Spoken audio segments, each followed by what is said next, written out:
रासप्रद कहानी लेकर आती हूँ। तो चलिए कहानी शुरू करते हैं। एक नगर में एक बहुत विद्वान परम संतोषी ब्राह्मण देवता रहते थे। वह भगवान कृष्ण के परम भक्त थे, दिन रात भजन किया करते थे। उनका एक विचित्र नियम था कि रोज सुबह सिर्फ एक घर में भिक्षा मांगने जाते। जो मिल जाता उसे ही खाकर पंडित और पंडितानी संतोष कर लेते। किसी दिन किसी ऐसे उदंड व्यक्ति के दरवाजे पर भिक्षा मांगने जाते। जो देता तो कुछ नहीं, उल्टे डांट कर भगा देता। उस दिन अपने नियम के अनुसार किसी अन्य के दरवाजे नहीं जाते। उस दिन दोनों प्राणी का उपवास रह जाता। इसी तरह दिन गुजर रहे थे। कुछ दिनों बाद उस राज्य में वर्षा नहीं हुई, जिसके कारण भयंकर अकाल पड़ गया। लोगों के अपने स्वयं के घरों में भूखे रहने की नौबत आ गई तो भला पंडित जी को कहा भिक्षा देते। जब कई दिनों तक किसी घर से कुछ नहीं मिला तो पंडितानी बोली, अगर यही हाल रहा तो हम भूखे मर जाएंगे। आप किसी अन्य राज्य में जाकर कथाव्रता कहें। किसी विद्वान के लिए कोई देश पराया नहीं होता। आप एक अच्छा प्रवचन करता हो, अच्छा कथा कहते हो। कहते हैं जब अपनी जन्मभूमि पर भोजन के लाले पड़ने लगे तो विद्वान बिना मोह किए उस स्थान का त्याग कर देते हैं। अपनी जन्मभूमि का त्याग तो स्वयं भगवान कृष्ण ने भी किया था। जहाँ विपत्ति हमेशा घेरे रहे उस स्थान को त्यागना ही उचित है। पंडित जी को पंडितानी की बात अच्छी लगी। बोले, कह तो तुम ठीक रही हो, लेकिन कहीं जाने के लिए कुछ भोजन पानी की जरूरत पड़ती है जो हमारे पास नहीं है। पंडितानी बोली, इसकी चिंता मत करो, मेरे पास एक सोने का कंगन है जिसे बेच देने पर पूरे 6 महीने का भोजन का खर्च निकल आएगा। मैं उसे बेच देती हूँ। आखिर बुरे वक्त के लिए ही ये गहने होते हैं। और आप जब किसी दूसरे राज्य जाएंगे तो लौटने में 2-4 महीने भी लग जाएंगे। तो उतने दिन मैं भोजन किससे मांगने जाऊंगी। पंडित जी बोले, अच्छी बात है, तुम उसे बेचकर अपने लिए भोजन, कपड़ा और कुछ पैसे अपने पास रख लेना। मेरे लिए कुछ आटे का प्रबंध कर देना, जिससे रास्ते में 2-4 दिन का खर्च चल सके। कल सुबह ही मैं दूसरे राज्य के लिए निकलूंगा। पंडितानी ने उनके लिए झोले में कुछ आटा बांध कर दे दिया। सुबह होते ही पंडित जी घर से निकल पड़े। वह लगातार दोपहर तक चलते रहे। रास्ते में जंगल पड़ा। उन्होंने एक कुआं देखा तो सोचे क्यों ना इसी कुएं से पानी निकाल भोजन बना लूं, फिर आगे बढ़ूं। यह सोचकर वहीं स्नान किए। उसके बाद कुछ लकड़ी इकट्ठा किए और 3 लिट्टी बनाए। फिर ठाकुर जी को भोग लगाए और उसके बाद खाने बैठ गए। मगर यह निर्णय नहीं कर पा रहे थे कि किस लिट्टी को पहले खाओ। इसलिए बोले, पहले इसको खाओ या बीच वाले को खाओ या फिर आखिरी वाले को खाओ। वैसे खाना तो तीनों को है, छोड़ूंगा तो किसी को भी नहीं, मगर शुरुआत किससे करूं। उस कुएं में ब्रह्मा, विष्णु और शिव अंश रूप में निवास करते थे। जब ये बात सुने तो सोचे, ये ब्राह्मण भूखा है। भूखा ब्राह्मण शेर से भी खतरनाक हो जाता है और लगता है हम तीनों को आज खा जाएगा। विष्णु जी बोले, ब्रह्मा जी, उसके लिए कोई अक्षय पात्र दीजिए जिससे उसे भोजन की कभी कमी ना हो। वो अक्षय पात्र से जो मांगे उसे मिल जाए। ब्रह्मा जी कुएं से बाहर निकले और बोले, कहो ब्राह्मण देवता, लगता है बहुत भूखे हो, तो मैं आपके लिए एक झोला लाया हूँ। इस झोला से तुम जो इच्छा करोगे वह वही भोजन दे देगा। आपको कुछ करना नहीं है, सिर्फ इच्छा करना है और झोले में हाथ डालकर निकालते जाना है। यह 1-2 ही नहीं, रोज हजारों आदमी को इच्छित भोजन दे सकता है। और यह 1-2 दिन नहीं बल्कि आपके जीवन भर भोजन देता रहेगा। इससे पुआ पकवान, हर किस्म की मिठाई भी मांग कर खा सकते हैं। अब देर किस बात की, अभी मांग कर जो इच्छा हो खाइए और अपने घर लौट जाइए। यह कह ब्रह्मा जी कुएं में चले गए। पंडित जी झोला के परीक्षा के लिए तरह तरह के व्यंजन मन में सोचते गए और निकाल कर खाते गए। जब पेट भर गया तो सोचे, अब दूसरे देश जाकर क्या भटकना। अब तो जिस कार्य के लिए चले थे, जिंदगी भर की समस्या इस देवता ने हल कर दिया। जय हो कुएं वाले देवता की जयकारा लगाते हुए घर के लिए चल दिए। मगर वह काफी थक गए थे, बहुत धीरे धीरे चल रहे थे, इसलिए रास्ते में रात हो गई। चलते एक गांव मिला। उसमें बहुत से लोग मिले, मगर किसी ने नहीं कहा कि हे पंडित जी, रात हो गई है, आप हमारे यहाँ ठहर जाइए। जब वे गांव से बाहर निकले तो एक भांड झोंकने वाली भीलनी का घर था। वह उनसे मिली और बोली, ब्राह्मण देवता, आप मेरे यहाँ अतिथि बनाना स्वीकार करिए। बहुत रात हो गई है, कहा जाएगा, मगर अफसोस मेरे घर में खाने को कुछ नहीं है। पूरे परिवार के लोग भूखे प्यासे हैं। इस अवस्था में आपको भी भूखे रहना पड़ेगा। पंडित जी बोले, यजमान, आप बस मेरे ठहरने का प्रबंध करें। आपके परिवार का भोजन का प्रबंध मैं स्वयं करूंगा। भीलनी सोच में पड़ गई कि पंडित के पास एक खाली झोला के सिवा कुछ भी नहीं है और बोल रहा है कि पूरे परिवार को भोजन का प्रबंध कर दूंगा। वह बिना देर किए बोली, महाराज भूख प्यास से प्राण निकले जा रहे हैं, आप जल्दी कोई प्रबंध कीजिए।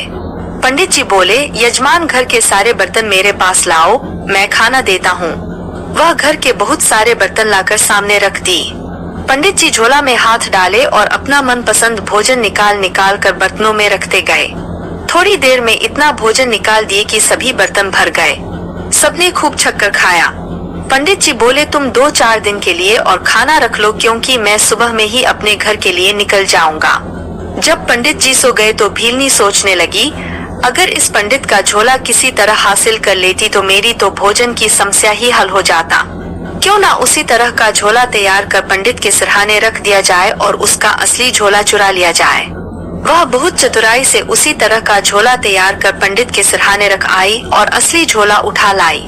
पंडित जी दिन भर चलते चलते इतना थक गए थे कि उन्हें बहुत गहरी नींद आ गई। वह नहीं जान पाए कि उनके साथ क्या हुआ है। वह परम संतोषी और सब पर भरोसा करने वाले थे। उनके मन में किसी तरह का छल कपट नहीं था। वह सुबह में ही झोला उठाए और अपने घर आ गए।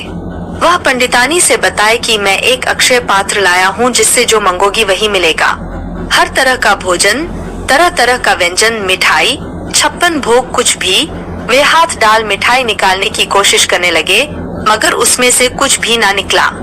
पंडित जी अचरज में पड़ गए। बोले, भाग्यवान, हमारे साथ बहुत बड़ा छल हुआ है और वह छल एक भीलनी ने की है।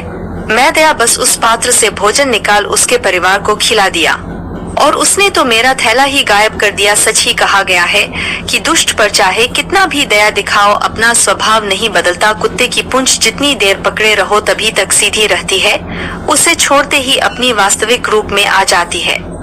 अपने अतिथि के साथ धोखा करने वाले को नरक में भी स्थान नहीं मिलता। तुम चिंता मत करो, बस इसी वक्त आटा बांध कर मेरे को दो। पंडित जी पुनः उसी कुएं के पास पहुंच गए और स्नान कर 3 लिट्टी बनाए, फिर ठाकुर जी को भोग लगाए। उसके बाद खाने बैठे तो वही बात दोहराई कि किस लिट्टी को पहले खाओ। इसलिए बोले, पहले इसको खाओ या बीच वाले को खाओ या फिर आखिरी वाले को खाओ। वैसे खाना तो तीनों को है, छोड़ूंगा तो किसी को भी नहीं, मगर शुरुआत किससे करूं? इस बार ब्रह्मा जी बोले, विष्णु जी आप इस ब्राह्मण को कोई वस्तु दीजिए, वरना यह हम तीनों को खा जाएगा। विष्णु जी कुम्मा से बाहर आए और ब्राह्मण से बोले, ब्राह्मण देवता, क्या खाओ खाओ लगा रखा है? आपको मैं एक बकरी दे रहा हूँ, खाएगी घास फूस, मगर बदले में लेड़ी नहीं मोती देगी, जिसे बेचकर तुम कुछ ही दिन में महाराज हो जाओगे। मगर गलती से भी इस बकरी को बेचने की कोशिश मत करना, वरना कंगाल हो जाओगे। पंडित जी देवता का जय जयकार करते हुए वापस चल पड़े। अपनी योजना के अनुसार उसी भीलनी के घर जाकर रुके। भीलनी पहले तो डरी कि लगता है पंडित अपना झोला मांगने आ गया है, मगर जब पंडित जी ने कोई बात नहीं छेड़ी तो थोड़ा आश्वस्त हुई। सोचने लगी, आज यह पंडित बकरी लेकर आया है, उसके विषय में कुछ बता नहीं रहा है, मगर जरूर उसमें भी कोई खूबी होगी। वह बकरी पर नजर रखने लगी। आधी रात को देखा कि बकरी लेड़ी के बदले मोती दे रही है और पंडित उठाकर अपनी धोती में बांध रहा है। वह पंडित जी को सोने का इंतजार करने लगी। उनके सोते ही भीलनी ने तुरंत उसी तरह की बकरी पंडित के सिरहाने बांध दी। सुबह होने पर पंडित जी बकरी लेकर अपने गांव चल पड़े। अभी कुछ ही दूर आए थे कि बकरी मोती के बदले लेड़ी देने लगी। पंडित जी समझ गए, पुनः ठगा गया हूँ। पुनः वही बकरी को छोड़कर फिर कुंभे के पास जाने के लिए निकल पड़े। फिर उन्होंने स्नान किया, लिट्टी बनाई, भोग लगाए और खाने बैठ गए। तो वही बात दोहराई कि किस लिट्टी को पहले खाओ। इसलिए बोले, पहले इसको खाओ या बीच वाले को खाओ या फिर आखिरी वाले को खाओ। वैसे खाना तो तीनों को है, छोड़ूंगा तो किसी को भी नहीं, मगर शुरुआत किससे करूं? इस बार विष्णु जी बोले, हे भोलेनाथ, आप ही इस लालची ब्राह्मण से निजात दिलाइए। भोले बाबा एक झोली लेकर कुंभा से बाहर आए और ब्राह्मण से बोले, महाराज जी, लगता है आप किसी अपने विरोधी से परेशान हैं। मैं उसके इलाज के लिए आपको एक मुकद्दर दे रहा हूँ। वह इस झोली में बंद है। इसका उपयोग बहुत सावधानी से करना है, वरना यह बहुत खतरनाक है। जब इसका उपयोग करना तो इसका मुंह दुश्मन के तरफ कर देना। अगर पुनः वापस इसे झोली में करना हो तो दुहाई गौरा पार्वती की। यह एक गुप्त मंत्र है, इसे मन में ही बोलना, कोई दूसरा नहीं सुन पाए। यह अपने आप झोली में चला आएगा। इतना बोल भोले बाबा कुंभे में चले गए। पंडित जी ने सोचा अब भीलनी का इलाज अच्छी तरह से हो जाएगा, मगर पहले देख लूं कि मुकद्दर है कैसा। अब यह मेरा मुकद्दर है, मेरे को तो कोई नुकसान नहीं पहुंचाएगा। यह सोच अपने तरफ करके मुकद्दर का मुंह खोल दिए। मुकद्दर पंडित जी को ही पीटने लगा। वह उससे बचने के लिए इधर उधर भागने लगे और जोर जोर से चिल्लाने लगे। आवाज सुन भोले बाबा दौड़े दौड़े आए और मुकद्दर को झोली में बंद किया और बोले, अरे पंडित जी क्यों मूर्खता करते हो, मैंने कहा था कि कभी भी अपने तरफ मुंह करके इसको मत खोलना, उसका मुंह विरोधी के तरफ करके खोलना है और वापस बुलाने के लिए मेरे बताए मंत्र को बोलना है। मेरी बात ठीक से याद कर लो, वरना मैं फिर दोबारा बचाने के लिए नहीं आऊंगा। पंडित जी मुकद्दर लेकर पुनः उसी भीलनी के घर पहुंच गए। रात बहुत हो चुकी थी। पंडित जी बड़े आनंद से बिल्कुल निफिक्र होकर सो गए। भीलनी पंडित जी को 2 बार चूना लगा चुकी थी।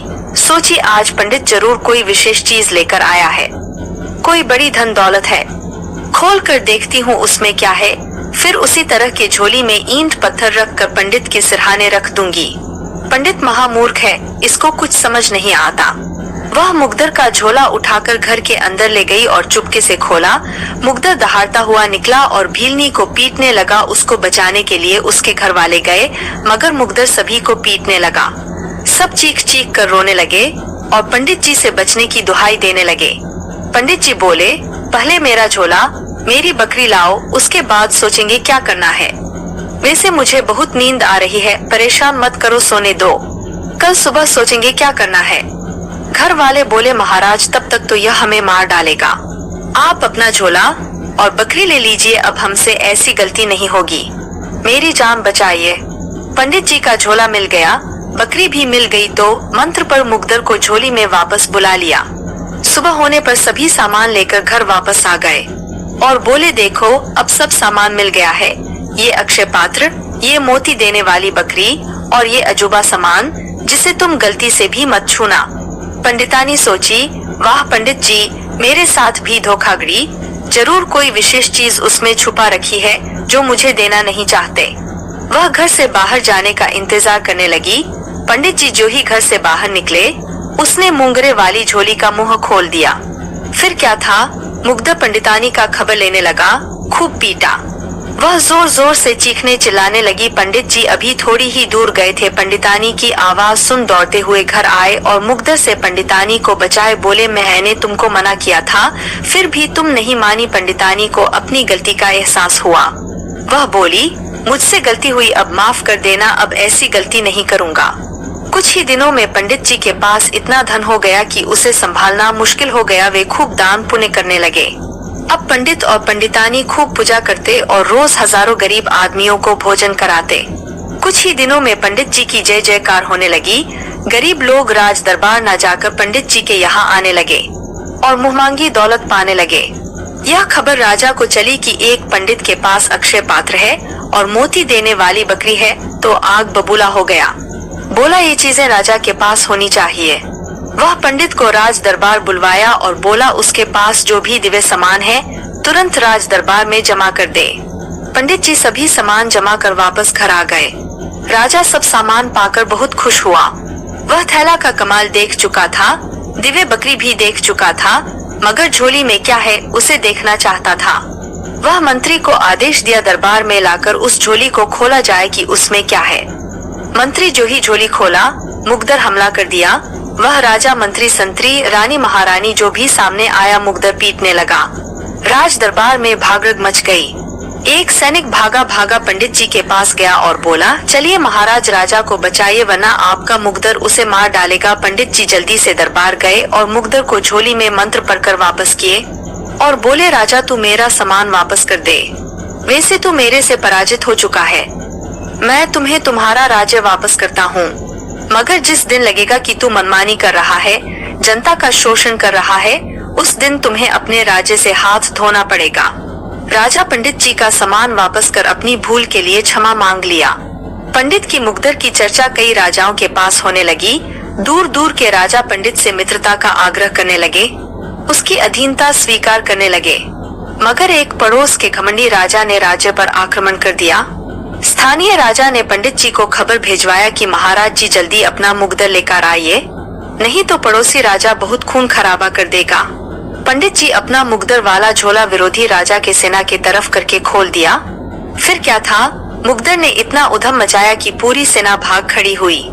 मुग्दर उस राजा के पीछे पड़ गया। वह जहाँ भी भाग कर गया, मुग्दर उसके पीछे लगा रहा।